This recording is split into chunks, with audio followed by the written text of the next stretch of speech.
বড় বোনকে কেউ এইভাবে মারে? বড় বোনকে মারলে কি হয়? বোনকে মারলে কেউ ভালো ভাই হতে পারে না। আর ভালো ভাই হতে না পারলে বোন যখন বড় হবে, ওর যখন বিয়ে হয়ে যাবে, ওর শ্বশুর বাড়ি তুমি যাবে না, তখন কি তোমাকে বড় বোন ডিম ভাজি করে খাওয়াবে? বুবু শোন না। কি হলো রে? গ্লাসটা কে ভাঙলো? না না মা, কিছু হয়নি, আমার হাতে লেগে গ্লাসটা পড়ে গিয়েছে। বুবু সরি, প্রমিস আর কখনো করবো না। হইছে, এবার তুই এখন খা। তাহলে তো শ্বশুর বাড়ি গেলে ডিম ভাজা করে খেতে দিবি তো? ভাবি, ভাবি দেখো কে আসছে।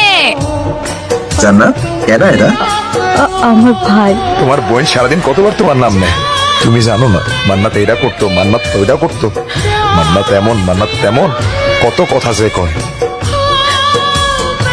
তুমি আসছো ভাই, আমি অনেক খুশি হয়েছি। যবে থেকে বিয়ে হয়েছে তোমার বোনকে কেউ দেখতে আসা তো দূরের কথা, ফোন দিয়ে একটা খবরও নেয় না।